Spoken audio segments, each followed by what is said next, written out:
हमारी बहनों को, आंगनवाड़ी जो हमारी कार्यकर्ता हैं, जो हमारी सहायक हैं, उन सब के साथ बातचीत कर रहा हूं।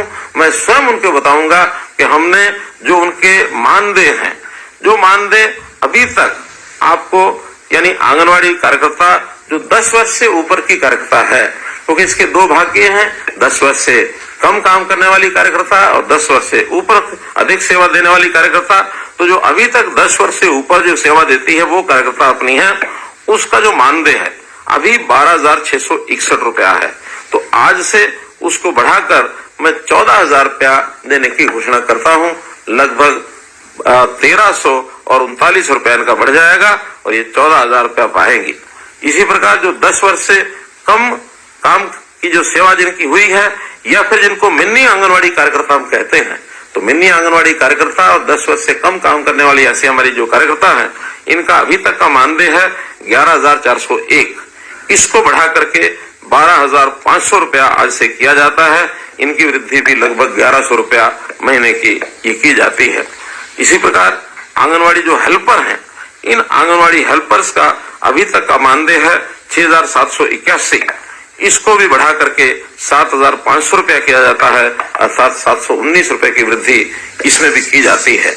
ये जितना भी मानदेय दिया जाता है, ये भारत सरकार और हरियाणा सरकार का जो एक मिला करके, और ये मानधन 60% और 40% के शेयर में दिया जाता है। कई बार ऐसा भी ध्यान में आता है कि जितना आपको दिया जाता है उसमें जो भारत सरकार का 40% का हिस्सा है वो काफी कम रहता है, लेकिन उसकी पूर्ति हमेशा हरियाणा सरकार करती है। तो इसलिए इसमें भी अभी भारत सरकार का हिस्सा तो बहुत कम है, लेकिन फिर भी उनके जो 60% का शेयर है वो हरियाणा सरकार लगातार देती रहेगी। कभी भी भारत सरकार से का 60% में कमी रहेगी तो हरियाणा सरकार देती रहेगी, और अपना 40% हरियाणा सरकार तो हमेशा देती ही है। ये भी आपकी जानकारी के लिए मैं बताना चाहूंगा। और ये मानधन सारे देश भर में मैं कह सकता हूं, चाहे वो आंगनवाड़ी कार्यकर्ता का हो, चाहे आंगनवाड़ी सहायक का हो, ये देश भर में सर्वाधिक है। इसलिए सर्वाधिक मानधन देने वाला हरियाणा देश का पहला राज्य है। ऐसे 32 राज्यों की इस मानदेय की जानकारी दिए गए हैं। अब हमने 25% पद सुपरवाइजर के लिए, ये आप में से ही भरे जाएंगे।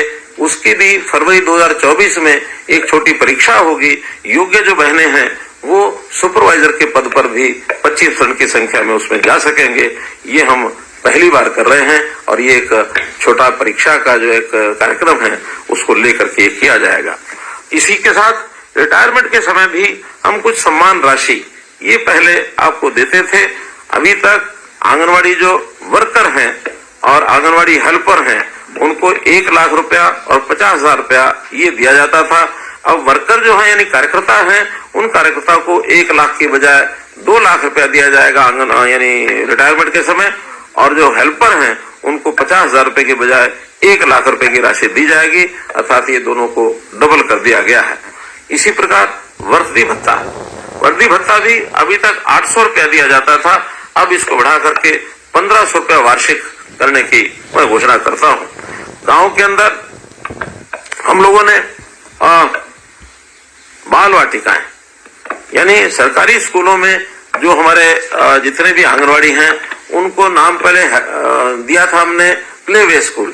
अभी उनका नाम, क्योंकि सरकारी जो नई शिक्षा नीति है तो इन बाल वाटिकाओं का ही नाम रखा है। 4,000 बाल वाटिकाएं बन चुकी हैं। अभी आगे और 4,000 नई बाल वाटिकाएं जो आंगनवाड़ी हैं, जो अच्छी आंगनवाड़ी हैं, उन्हीं को उसमें कन्वर्ट कर दिया जाएगा। इस प्रकार से मैं तो आपके सामने यही एक विषय रखना चाहता हूं कि जो 1975 में ये आंगनवाड़ी का कार्यक्रम शुरू हुआ था, आज लगभग 50 वर्ष होने को आ रहे हैं। तो इस 50 वर्ष के काल में आप लोगों ने बाल स्वास्थ्य देखभाल, पालन पोषण, शिक्षा आदि इसके अंदर जो योगदान दिया है सुझाव के रूप में जरूर देते रहेंगे, और जैसे जैसे आप सुझाव देंगे उन सुझावों के ऊपर हम काम करेंगे। हमारा उद्देश्य हमारी जो भविष्य की पीढ़ी है, हमारे आज के बच्चे हैं, उनका पालन पोषण अच्छा कैसे हो, और उसमें जो भी कोई योजनाओं के अंदर कोई अड़चने आती हैं उन अड़चनाओं को हम दूर कर सकें। तो इस प्रकार के इस काम में आपको आज मैंने आपसे जो बातचीत की है, आपने इसमें आपने इस बात को साझा किया है। आपके अनुभव भी निश्चित रूप से अगर हमको प्राप्त होंगे, सुनने को मिलेंगे, तो उस अनुसार और ज्यादा